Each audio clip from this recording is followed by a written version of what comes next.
창세기 1장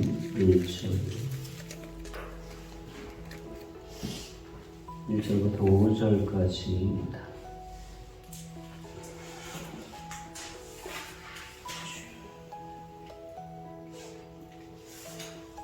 한 절씩 교독하여 마음에 새깁니다. 태초에 하나님이 천지를 창조하시니라. 땅이 온전하고 구름이 깊은 위에 있고 하늘의 영이 수면 위에 운행하시니라. 하나님이 이르시되 빛이 있으라 하시니 빛이 있었고 빛이 하나님이 보시기에 좋았더라. 하나님이 빛과 어둠을 나누사 같이 읽습니다. 하나님이 빛을 낮이라 부르시고 어둠을 밤이라 부르시니라. 저녁이 되고 아침이 되니 이는 첫째 날이니라. 아멘. 여러분, 하나님의 말씀은 우리 생명입니다. 하나님의 말씀은 내 발의 등이 되신답니다. 내가 가는 길의 등, 내 길의 빛이 되신답니다. 그래서 하나님의 말씀을 굳게 붙들면 하나님의 사랑과 은혜 가운데 우리가 거합니다. 오늘은 성경 말씀을 좀 함께 설교를 들으면서 많이 찾아보면서 같이 하나님의 말씀을 나눠보도록 하겠습니다. 여러분, 인생은 늘 순간순간 어려움이 있고 고난이 있습니다. 이 세상 그 누구도 태어나부터 죽을 때까지 평탄하게 아무 일을 겪지 않고 사는 사람이 없습니다. 그렇게 살 수도 없어요. 저는 이제 목회자이기 때문에 성도들의 삶의 깊은 내면을 참 많이 이렇게 알게 됩니다. 지금은 여러분들 우리 가족들이 많지는 않지만 제가 부교역자 때는 참 많은 성도들이 있는 교회에서도 목회를 했었는데 참 많은 분들이 목회자하고는 속 얘기를 하죠. 속에 있는 얘기를 합니다. 처음에 보면은 야, 저 집에 무슨 문제가 있을까? 저 집에 무슨 걱정이 있을까? 저 사람에게 무슨 힘든 일이 있을까? 그럴 정도로 행복해 보이고 잘 살고 가진 것도 많고 똑똑하고 이런 사람들이 참 많아요. 참 많은데 목회를 하다가 신방 가서 또는 상담하면서 그 속 얘기를 들어보면 다 어려움이 있고 고난이 있고 힘든 것이 있고 괴로움이 있고 아픔이 있고 슬픔이 있어요.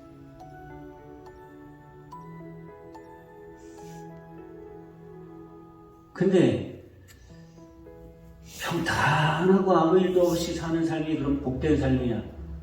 그렇지도 않아요. 우린 그러길 바라죠. 왜냐하면 힘든 게 싫잖아요. 그치? 다 내 뜻대로 됐으면 좋겠는데 그렇게 되는 것이 유익한 게 아니에요. 절대. 유익한 게 아닙니다.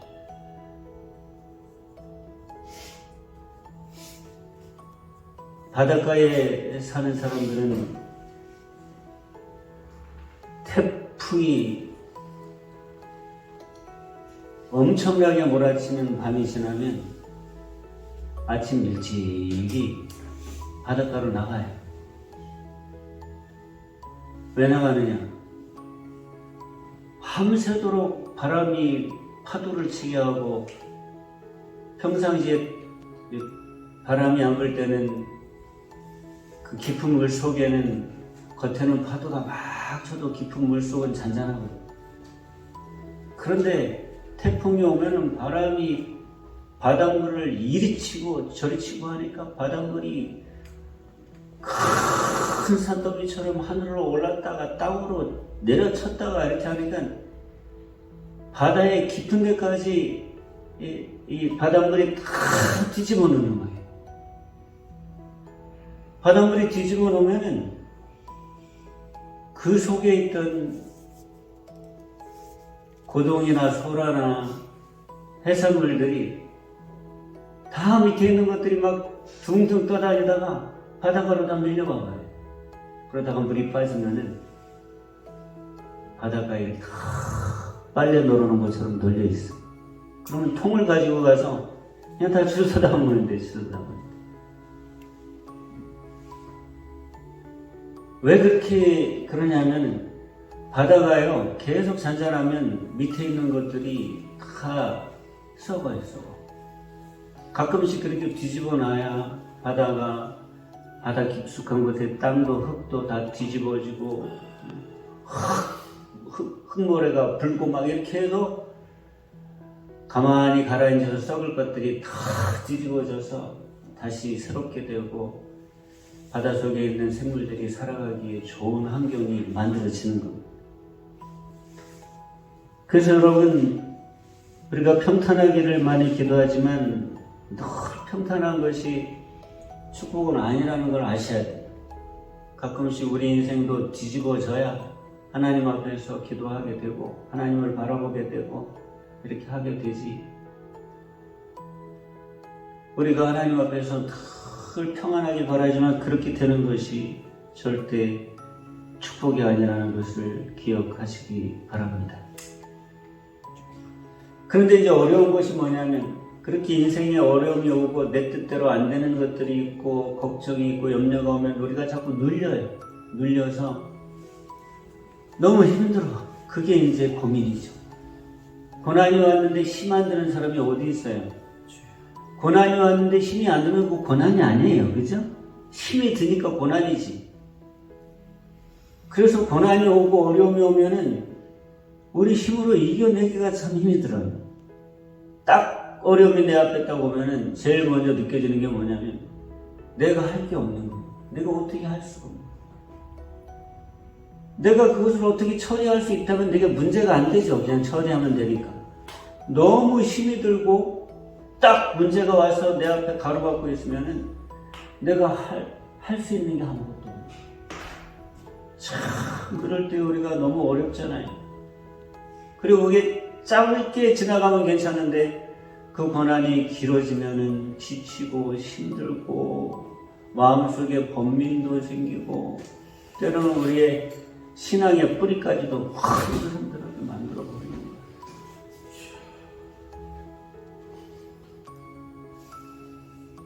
그때 우리가 기억해야 될 것이 오늘 우리가 함께 나눌 말씀입니다. 여러분, 베드로는 예수님이 죽으시는 게 싫었어요. 예수님이 안 죽으셨으면 좋겠어요. 마태복음 16장 한번 가볼까요? 마태복음 16장으로 빨리 가보십시오. 오늘은 말씀을 다 한번 찾아보십시오. 마태복음 16장 21절.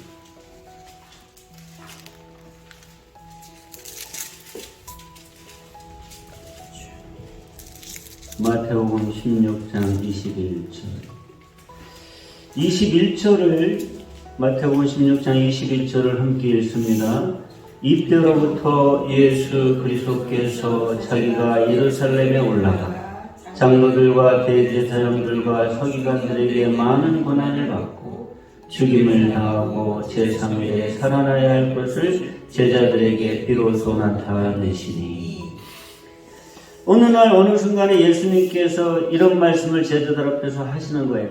전에는 그런 얘기를 한 번도 하신 적이 없어요. 제자들이 따라다닐 때 예수님이 어떤 모습만 봤냐면 강하신 모습, 담대하신 모습, 말씀을 전하실 때에 많은 사람들이 구름대같이 모여드는 그런 말씀을 전하시는 모습, 병자를 고치시는 모습, 기적을 행하시는 모습, 물고기 2마리와 보리떡 5개로 5,000명을 먹이시는 모습, 죽은 사람을 살리시는 모습, 무리를 걷는 모습, 이런 모습만 보면서 제자들이 예수님을 따라왔는데, 이때로부터 21절에 보면 이때로부터 예수님께서 이런 말씀을 하시는데 어떤 말씀이냐면 자기가 이제 예루살렘에 언제 올라가면 장로들과 대제사장들과 서기관들에게 많은 고난을 받고 죽임을 당하고 제3일에 살아나야만 한다는 것을 제자들에게 비로소 나타내시기 시작했다. 베드로는 이 말을 듣자마자 너무 싫은 거예요. 우리 예수님이 왜 고난을 당하셔야 돼?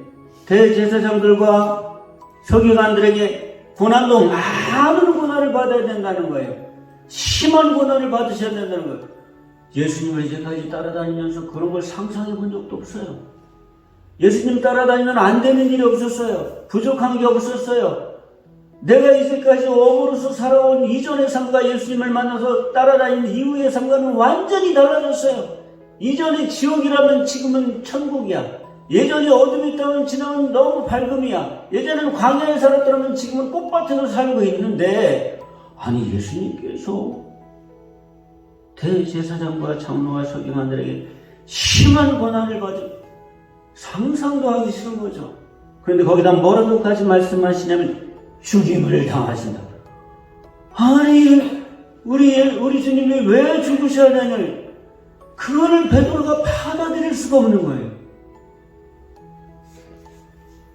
그 다음에 뭐라고까지 말씀하시냐면 제3일에 살아나야 할 것. 고난받고 죽고 다시 부활하신대요. 근데 여러분, 고난받고 죽으시고 부활하시면 좋은 일이잖아요. 네? 좋은 일이잖아요. 그런데 그것도 싫어. 부활하시는 건 기적이고 놀라운 일인데 고난받으시는 것과 죽으신다는 게 싫은 거예요. 우리가 인생을 살다가 어려움을 만나면 끝내는 잘 될 것을 알아. 끝내는 다 극복하고 하나님의 은혜 가운데 갈 줄을 믿어. 근데 그 고난은 싫어요. 죽을 것 같은 게 싫어요. 그래서 고난을 피하고 싶고 환난을 면하고 싶어요. 그러나 하나님의 길은 고난도 있고 십자가도 있는 거예요. 근데 베드로는 이게 너무 싫은 거예요. 그래서 22절 같이 읽습니다. 베드로가 예수를 붙들고 항변하여 이르시되 주여 그리 마옵소서, 이 일이 결코 주께 미치지 아니하니.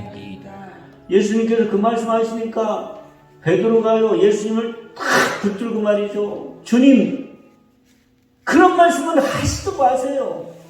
어떻게 주님께 고난이 있고 죽음이 옵니까? 안 됩니다. 저는 싫습니다.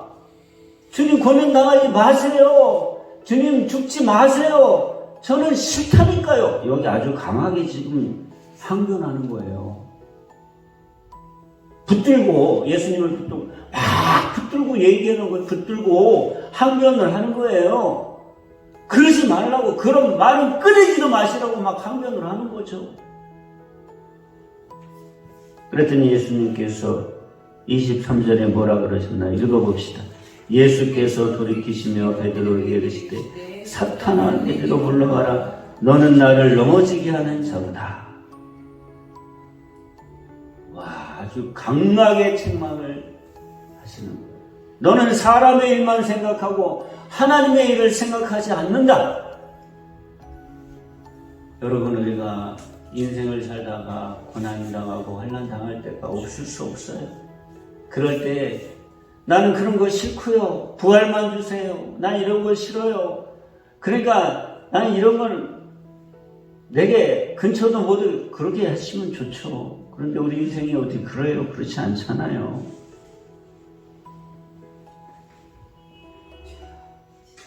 오히려 그것이 하나님께서는 너희가 넘어지는 거다. 그게 오히려 너희가 넘어지는 거다. 그게 사람의 일만 생각하는 거다. 하나님의 일을 생각하지 않는 거다. 이렇게 말씀을 하시는 거죠. 그리고 책망하시고 24절에 이렇게 얘기하세요. 예수께서 제자들에게 이르시되 뭐라고 하십니까? 누구든지 나를 따라오려거든 자기를 부인하고 자기 십자가를 지고 나를 따를 것이니라. 25절 함께 읽어요. 누구든지 제 목숨을 구원하고자 하면 잃을 것이요 누구든지 나를 위하여 제 목숨을 잃으면 찾으리라. 야, 요 말씀은요 제 베드로의 마음에 와서 팍 박혔어요. 예수님께서 고난받고 죽으신다는 얘기를 하시고 나서 왜 이 얘기를 하시는 거지? 누구든지 나를 따라오거든 자기를 부인하고 십자가를 지고 나를 따르고 제 목숨을 구원하고자 하면 잃을 것이고 누구든지 나를 위하여 제 목숨을 잃으면 찾으리라. 그러니까 예수님께서는 나중에 고난받고 죽으실 때 내가 주님을 위하여 목숨을 버리면서 주님을 지켜주시기를 원하나 보다, 이렇게 생각하는 거지 베드로가. 보세요, 딱 그렇게 정황이 그렇잖아요. 그래서 그때부터 베드로는 혹여라도 우리 선생님께 그런 일들이 찾아오면 나는 목숨을 걸고라도 예수님을 구해야 한다고 결심했던 거. 난 예수님 나중에 고난받는 일이 생기면 예수님의 몸에 손끝도 못 그어드리도록 내가 막을 거야. 나는 목숨을 걸고 막을 거야. 그래서 예수님께서 붙잡히셨을 때 베드로는 예수님을 구하고 싶었습니다. 마태복음 26장으로 한번 가봅시다. 마태복음 26장 31절.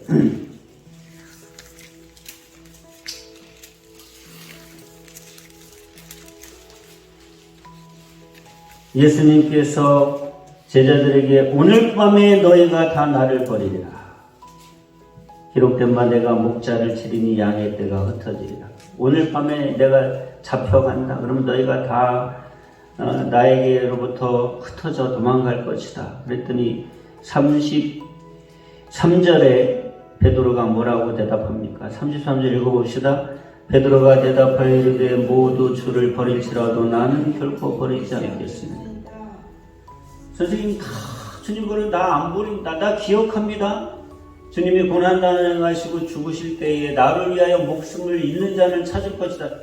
나는 주님 위하여 목숨 버릴 겁니다. 나는 도망가지 않습니다. 그랬더니 예수님께서 오늘 밤 닭울기 전에 내가 3번 나를 부인하리라. 그랬더니 35절에 베드로가 또 이렇게 고백해요. 같이 읽어볼까요? 베드로가 이르되 내가 주와 함께 죽을지언정 주를 부인하지 않겠나이다. 나 주님과 함께 죽어도 나는 주님 부인하지 않습니다. 그래놓고 예수님께서 그런 마지막 제자들과의 만찬을 마치시고 기도하시고 나가실 때에 예수님을 대신한 가룟 유다가 무리들을 데리고 와서 예수님을 잡으러 왔을 때에 거기다 한번 찾아가 봅시다. 요한복음 18장 찾아가 봅시다.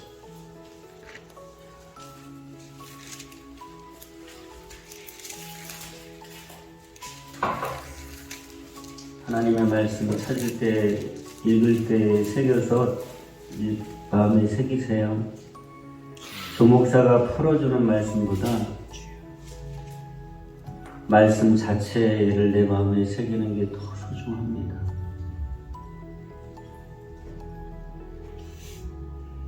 자, 보세요. 3절에 보니까, 요한복음 18장 3절에 보니까 유다가 군대와 대제사장들과 바리새인들에게 얻은 아랫사람들을 데리고 등과 횃불과 무기를 가지고 예수님을 잡으러 왔다. 10절로 갑니다. 10절. 그때 시몬 베드로가 어떤 행동을 했는가? 10절과 11절을 같이 읽어볼까요? 이에 시몬 베드로가 칼을 가졌는데 그것을 빼어 대제사장의 종을 쳐서 오른편 귀를 베어버리니 그 종의 이름을 말고라. 예수님을 지키겠다는 거예요. 나는 예수님 죽는 거 싫어요. 예수님 고난받는 거 싫어요. 난 예수님을 목숨을 걸고 지키겠다고 베드로가 칼을 차고 다니다가 예수님이 잡으실 것 같으니까 칼을 빼가지고 앞에 있는 사람을 향해 휘둘렀는데 귀가 잘라져 버렸다. 그때 예수님께서 야 베드로야, 네가 나를 위하여 목숨을 건다 그러더니 진짜 나를 위하여 목숨을 거는구나. 저 앞에 나를 잡으러 간 저놈들을 다 쳐서 죽여버려라, 이렇게 하시면 좋겠는데, 그리고 베드로는 예수님이 그렇게 말씀하시면 진짜 자기가 혼자서라도 칼을 가지고 막 싸우다가 자기가 죽어도 좋을 거라고 생각을 했는데 예수님께서 11절에 이렇게 베드로한테 말씀하십니다. 예수께서 베드로더러 이르시되 같이 읽습니다. 칼을 칼집에 꽂으라. 아버지께서 주신 잔을 내가 마시지 아니하겠느냐 하시니라. 아, 예수님께서 아니라는 거예요. 아니라는 거예요.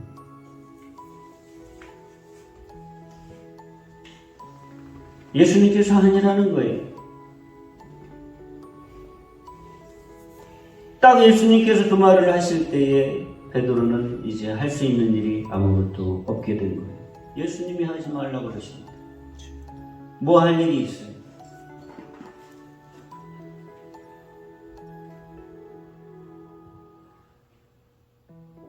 여러분, 우리가 인생의 고난이나 환난을 당할 때에 우리가 할 수 있는 일이 아무것도 없어요.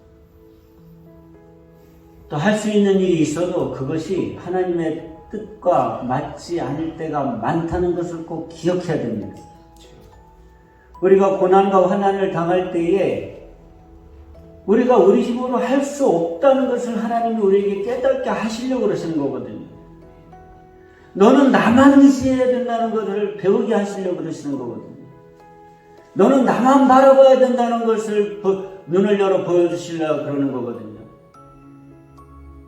그렇기 때문에 우리를 고난과 환난 앞에 세워놓고 아무것도 할 수 없게 만드시는 거거든요. 그럴 때는 하나님 앞에서 정말 내가 아무것도 할 수 없다는 것을 깨닫고 고백하는 거예요. 하나님, 저는 정말 아무것도 할 수 있는 게 없어요. 그때에 뭘 하려고 하면 그게 오히려 하나님의 뜻을 망치는 일이 돼요. 베드로가 예수님을 구하려고 칼을 휘둘렀는데 예수님이 아니라 그러시잖아요. 사탄아, 내 뒤로 물러가라. 너는 지금 사람의 일을 생각하고 하나님의 일을 생각하지 않는 거라고 말씀하시잖아요. 우리가 꼭 그래요. 환난과 어려움을 당하면 여기서 빨리 벗어나고 싶어서 하나님 앞에서 잠잠히 무릎을 꿇고 기다리며 그 음성을 듣고, 하나님, 나는 너무 무능합니다. 할 일이 아무것도 없습니다. 나는 하나님의 뜻을 바라볼 테니 하나님 나에게 길을 보여주시고 나를 구해 주십시오. 이렇게 하기보다는 잠깐 하나님 앞에서 그냥 형식적으로 무릎 꿇고 기도하는 것 같으면서도, 그러면서 마음속에는 자꾸 불만이 차고 불평이 차고 이러고선 내 방법을 찾으려고 애를 쓰죠. 그래서 내 방법으로 이렇게 해결해 보려고 그러고 저렇게 해결해 보려고 동동 뛰고 다니는데, 그때 예수님께서 하시는 말씀이 뭐라면 그 칼을 칼집에 꽂아라. 네가 지금 해보려고 하는 그 칼을 네 칼집에 꽂으란 말이다. 네가 칼을 들고 휘둘리면 하나님의 뜻이 너한테 이루어지지 않는다. 하나님의 계획이 너의 앞에 열리지 않는다. 내가 휘둘려고 하는 그 칼을 내 칼집에 꽂으라. 이렇게 말씀을 하시는 거예요.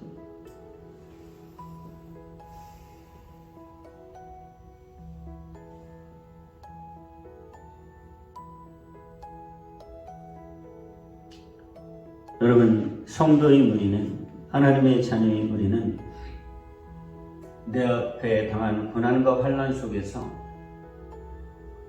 반드시 그 고난과 문제를 바라볼 때 아주 중요한 시각의 눈으로 바라봐야 됩니다.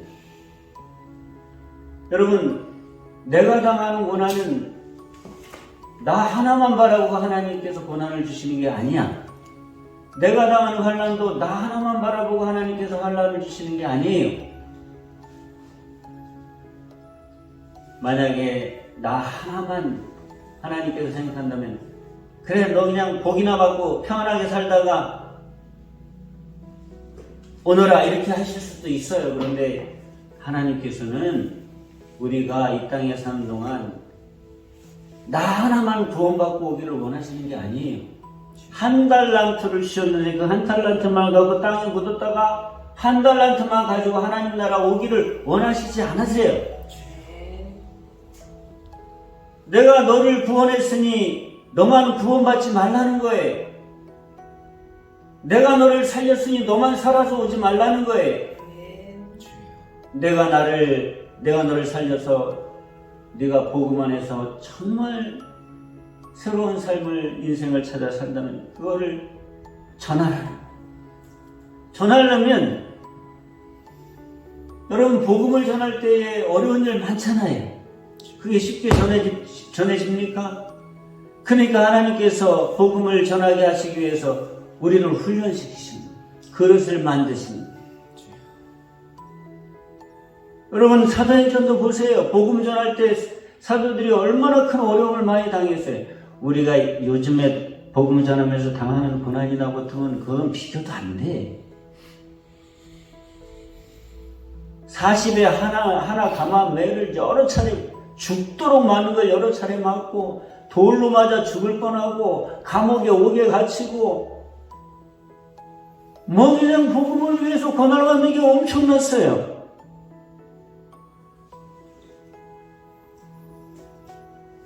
여러분 꼭 이렇게 생각하십시오. 하나님께서 내가 하나님의 자녀가 된 이후에 인생을 살아가는 가운데 만나는 고난이나 환난은 나 하나만 위한 게 아니다. 절대 나만을 위한 삶 때문에 이런 고난을 주시는 게 아니다. 나를 그릇 만드셔서 복음을 위한 삶을 살게 하시려고 하는 것이다. 그래서 우리의 고난과 문제나 환난을 당했을 때는 복음을 중심으로 그걸 봐야 돼. 베드로처럼 사람의 일로 보면 안 돼. 사단아 내 뒤로 물러가라. 너는 나를 넘어지게 하는 자다. 야, 예수님의 제자인 베드로가 예수님을 넘어지게 할 수 있다는 거예요. 어떻게 할 때? 하나님께서 하나님의 일을 나를 통하러 하시려고 하실 때 내가 자꾸 사람의 일로 보고 내 칼을 내 방법으로 내 방법으로 해결하려고 하면 예수님을 넘어지게 할 수 있다는 거예요. 그건 사람의 일만 한다는 거예요. 하나님의 일을 생각하라는 거예요. 내 칼집에 꽂고 사람의 일로 보지 말고 하나님의 일로 보고 다시 보라는 거예요. 다시 보라는 거예요. 복음을 중심으로 보고 복음을 중심으로 해석하고 복음을 중심으로 따라가야만 갈 길이 보인다는 거예요. 문제가 해결된다는 거예요. 고난에서 벗어나게 되고 힘을 얻게 돼서 내 그릇이 그만큼 커지고 할 수 있는 역량이 커지고 복음을 감당할 수 있는 하나님의 자녀여 예수 그리스도의 제자가 될 수 있다는 말씀입니다. 그러니까 우리는 복음을 떠나서는 생각하면 안 돼요. 십자가 밖에 있으면 안 돼요. 어떤 일을 만나도 복음 안에서 생각하고 어떤 환난을 당해도 십자가를 중심으로 그 환난을 바라봐야 돼요. 그렇지 않으면 우리가 충성을 다해도 그 충성이 헛된 충성이에요. 베드로가 얼마나 충성됐어요. 예수님 잡히려고 하니까 목숨을 걸고 충성하잖아요. 나 죽어도 좋다는 거예요. 예수님 때문에. 내가 이 칼을 가지고 싸우다가 나 혼자 장렬하게 죽어도 괜찮다는 거예요. 얼마나 충성돼요. 그러나 복음을 떠나고 십자가 밖에 서 있으면 그런 충성이 다 하나님 앞에서는 헛된 일이고 사단의 역사고 예수님을 넘어지게 하는 것이고 사람의 일만 생각하는 것이 될 수 있다는 거예요. 아무리 목숨을 걸고 주님을 위하여 내가 살겠다고 해도 목숨 건 행동 그 자체가 부질없는 것이 된다는 거예요. 그리고 아무리 진정한 결단을 해도 무너진다는 거예요. 나 주님을 절대 부인하지 않습니다. 목숨을 걸고 절대 부인하지 않습니다. 그런데 할 일 없이 3번의 부인 속에서 그 진정한 결단도 무너지는 거예요. 여러분 복음을 떠나면 십자가 밖에 서 있으면 충성됨도 헛되고 목숨을 건 행동도 부질없고 진정한 결단도 다 무너지는 겁니다. 그리고 찾아오는 것은 텅 빈 공허와 혼란과 어둠 뿐이에요. 하나님의 자녀는 복음을 중심으로 보고 복음을 중심으로 해석하고 복음을 따라가지 않으면 인생에 다가오는 훈련인 고난과 환난이 겹쳐온 그 안에서 너무 혼란스러운 거야 이게. 그리고 너무 두렵고, 그리고 텅 빈 것 같고, 그리고 앞이 안 보이는 흑암이 자기를 덮어 씌우는 거야.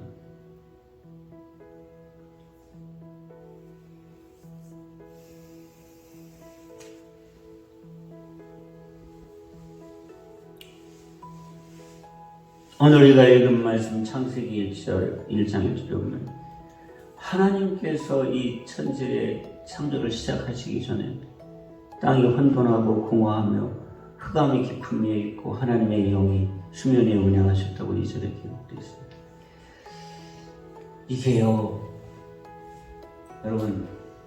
여러분들의 내 속에는 우주가 들어있다고 생각해요. 우주. 참 그 말 좋은 말이에요. 한 영혼이 천하보다 귀하다. 천하가 우주잖아요. 우주. 하나님께서 보실 때에 우리 한 사람의 영혼은 천하보다 귀하다. 여러분들 안에 우주가 있다고 해요. 우주. 내 안에는 우주가 있다.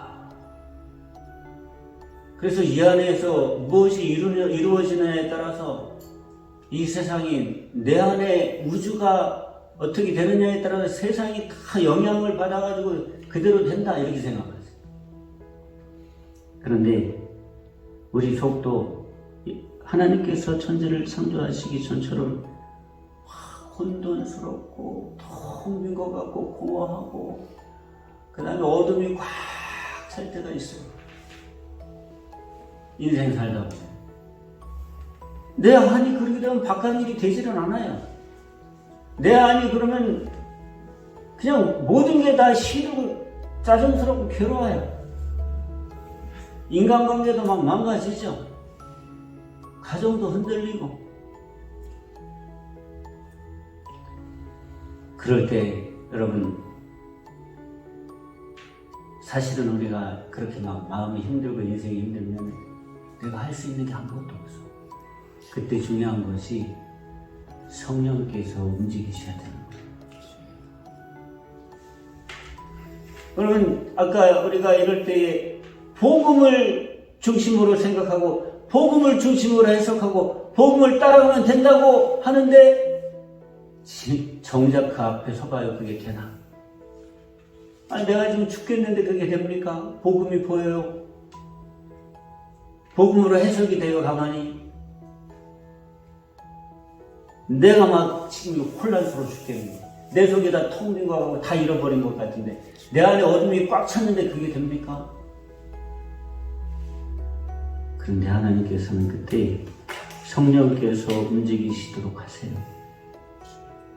하나님의 영이 그런 혼돈되고 공허하고 흑암이 깊은 수면 위에 하버링 헬기가 이렇게 떠서 이렇게 선회하듯이 그렇게 성령께서 움직이게 하셨다는 거예요.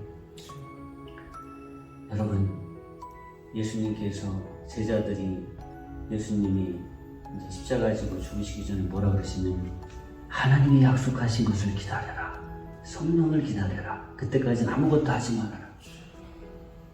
예수님께서 십자가를 지고 죽으셨을 때 제자들 마음에 그 혼란, 예수님을 3년 동안 따라다니다 예수님이 죽어버리셨으니까 뭐 어떻게 이게 다 빈 것 같고 그리고 어떻게 되면 막 흑암이 꽉 차고 물론 잠깐 예수님께서 부활의 모습을 보여주셨는데 제자들이 사람의 마음이라는 것이 예수님께서 부활하신 다음에 계속 같이 계시면 그게 믿어지고 좋은데 잠깐 나타났다가 없어지시고 잠깐 나타났다가 없어지시고 그럼 무슨 생각이 드냐면 내가 헛걸봤나? 그리고 예수님께서 십자가를 지시고 죽으신 후에 여러분 그 예루살렘과 이스라엘이 영적으로 종교적으로는 얼마 어떤 환경이 있었겠어요. 예수님을 죽인 유대교인들은 막 신나가지고 우악 하고 다니고 예수 믿는 것들 다 잡아 죽이려고 하고 예수님을 따라다니는 사람들은 다 지금 숨어서 얼마나 힘이 들겠어요.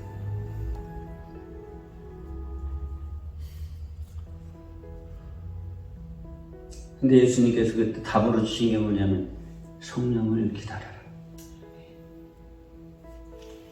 누가복음 24장 49절 보면 볼지어다 내가 내 아버지께서 약속하신 것을 너희에게 보낼 것이니 너희는 위로부터 능력이 입혀질 때까지 이 성에 머물러라. 사도행전 1장 8절 우리가 너무 잘 알죠. 한번 외워서 해볼까요? 오직 성령이 너희에게 임하시면 너희가 권능을 받고 예루살렘과 온 유대와 사마리아와 땅끝까지 이르러 내 증인이 되리라 하시니 성령이 임하시면 여러분 우리가 인생을 살다가 당하는 혼란이나 공허나 어둠이나 환란이나 이런 것들은 누가 와서 그것들에 대한 하나님의 역사에 기반을 놓으시냐면 성령께서 오셔서 기반을 놓으십니다. 하나님께서 일하실 수 있도록 땅을 다 갈아놓으시는 것이 성령께서 하십니다. 하나님께서 씨를 뿌리시면 싹이 트게 걸음을 주시고 땅을 갈아엎으시는 분이 성령이십니다. 성령이십니다.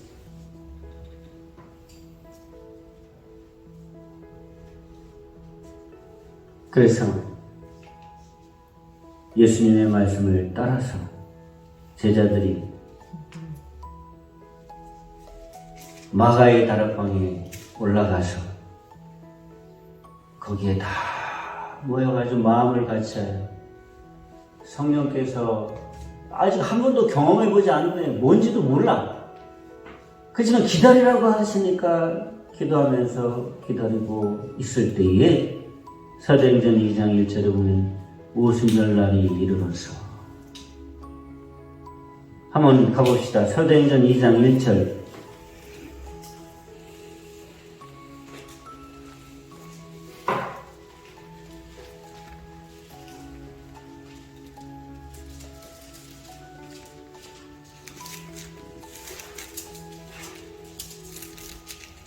사도행전 2장 1절 보면 2절까지 큰 소리로 같이 읽어봅시다. 오순절날이 이미 이름에 그들이 다 같이 한 곳에 모였더니 호련히 하늘로부터 급하고 강한 바람 같은 소리가 있어 그들의 앉은 온 집에 가득하여. 야, 성령께서 오시는데 지금 어떤 성령의 역사가 제일 먼저 시작됐습니까? 급하고 강한 바람이 와서 그 제자들이 모인 자리에 꽉 찼다. 아까도 제가 잠깐 그냥 예로 들었지만 바다에 태풍이 불어서 쳐서 파도가 바다 밑에까지 다 긁어가지고서 밑에 것들을 막 다 뒤집어 엎는 것처럼 성령께서 하나님의 역사를 가져오게 하시기 위하여 오순절날 마가의 다락방에 있는 제자들에게 바람으로부터 오십니다. 바람으로 그 환경을 만드시는 것입니다.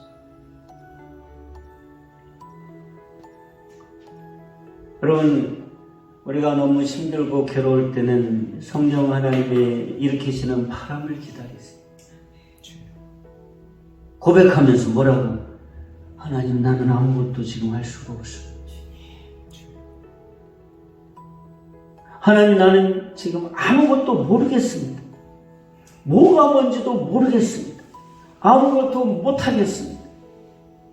그저 내 마음은 혼란스럽고 텅 빈 것처럼 공허하고 어둠이 꽉 차서 빛이 보이질 않습니다. 하나님, 나를 불쌍히 여겨주십시오. 아버지, 나를 불쌍히 여겨주십시오. 성령님의 바람이 내 이 삶에 불게 해주십시오. 하나님의 역사를 기다립니다. 하나님의 역사를 기다립니다. 능력을 기다립니다. 내 삶이, 내 영혼이, 내 속이 하나님의 역사를 받아들일 준비가 되도록 성령께서 오셔서 내 삶을 기경해 주십시오. 갈아엎어 주십시오. 성령 바람이 오게 하여 주시옵소서. 성령 바람이 불게 해 주시옵소서. 성령의 바람이 분다. 성령의 바람이 분다.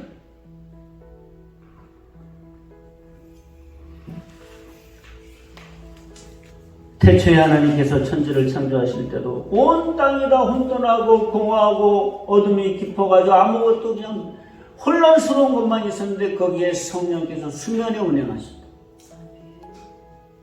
수면에 다 운행하시면서 하나님의 창조가 시작할 준비를 다 마쳤을 때에 하나님께서 첫 마디 음성을 그 성령의 모든 준비가 끝나신 그 자리에 하나님께서 빛이 있어라 했더니 빛이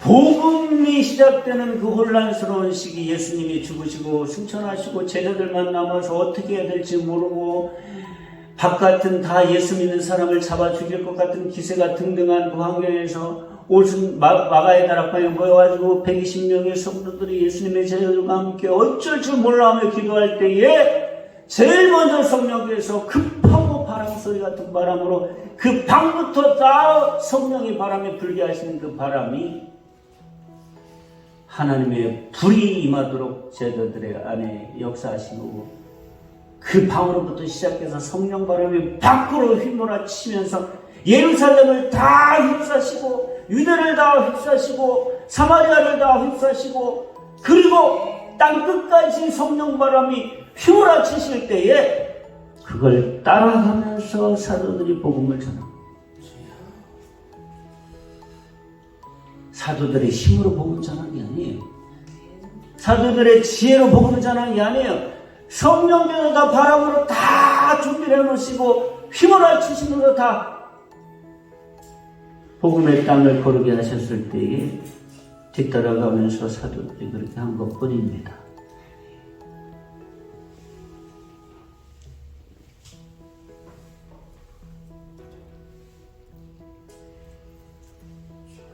성령의 바람이 불어야 됩니다. 여러분 살다가 힘이 드십니까? 문제를 만나셨습니까? 어려움에 봉착하셨습니까? 일을 해도 마음대로 잘 안 되십니까? 공부를 하는데 이게 너무 힘이 들고 내 마음대로 안 되냐? 우리의 삶에 성령께서 바람부터 부시기를 우리 힘으로 못해요. 할 수가 없어요. 안 됩니다. 그럴 때는 고백하는 거죠. 하나님 내 힘으로는 안 돼요. 나 어떻게 해야 될지도 모르겠어요. 저를 도와주세요. 나 복음 위에 살고 싶어. 복음 위에 살고 싶어.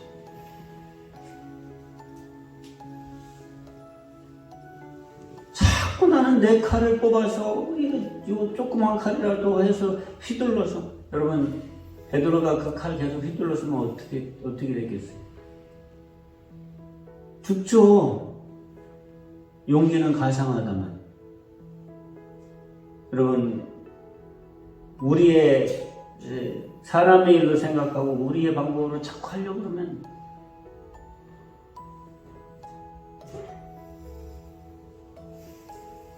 다 걷어먹습니다. 그러지 마세요.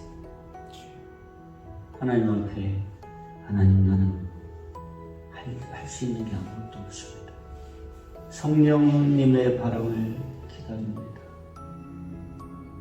제가 지금 처해 있는 이 환경에 이 어려움에 이 환란에 성령님의 바람이 불기를 저는 지금 환란을 당하고 고난을 당하고 너무 어렵지만 복음은 붙들고 있습니다. 나를 구원하신 십자가 복음이 다른 이들에게도 전해져서 나 때문에 구원받는 이들이 많은 삶을 제가 많은 사업을 제가 많은 공부를 제가 하고 싶습니다. 그러니 지금 나는 너무 힘들고 할 수도 없고 할 일도 없고 두 손 두 발 다 들었으니 이제는 성령 바람이 불게 해주십시오. 성령 바람.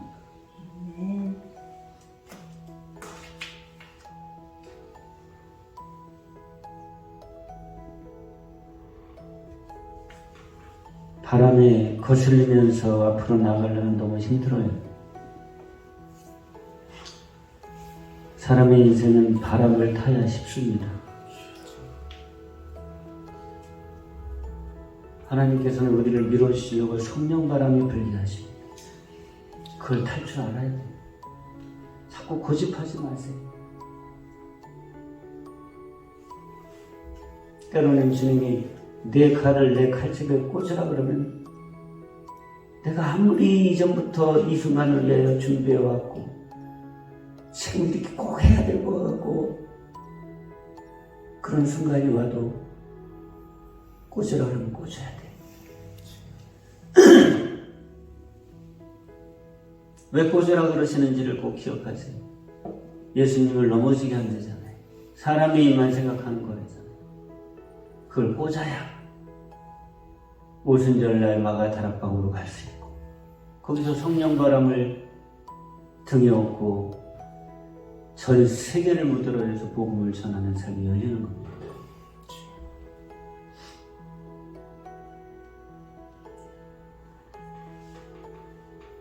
사람의 일로 보지 마세요.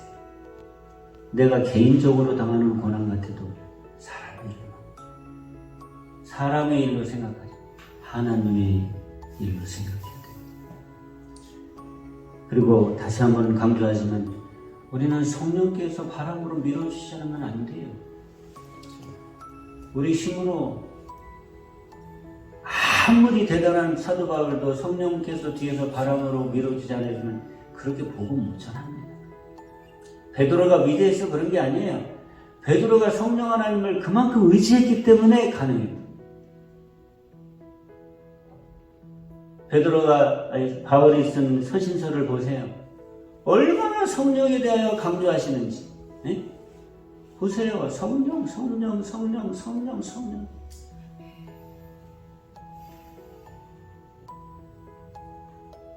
구하십시오. 하나님, 저는 제 삶에 성령 바람이 불기를. 그리고 선언하세요. 이미 약속하셨잖아요. 성령의 바람이 분다. 내 삶에 성령의 바람이 분다. 내 공부에 성령의 바람이 분다. 내 일에 성령의 바람이 분다. 나의 영에, 나의 혼에, 나의 몸에, 내 가정에 성령 바람이 분다. 성령의 바람이 분다. 성령의 바람. 그럴 때 하나님이 빛이 있어라! 빛이.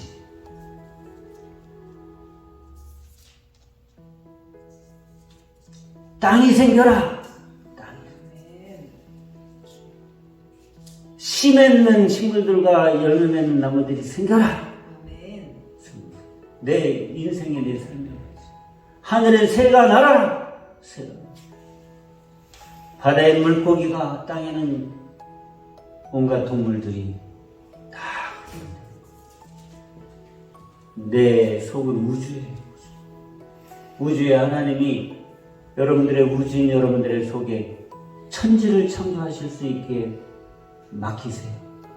내 안에 성령 바람이 불면 내 속에 천지가 창조되고 그 역사가 바깥으로 드러나면서 세상에 온갖 성령 바람이 부는 역사를 만들어내게 하시는 것입니다.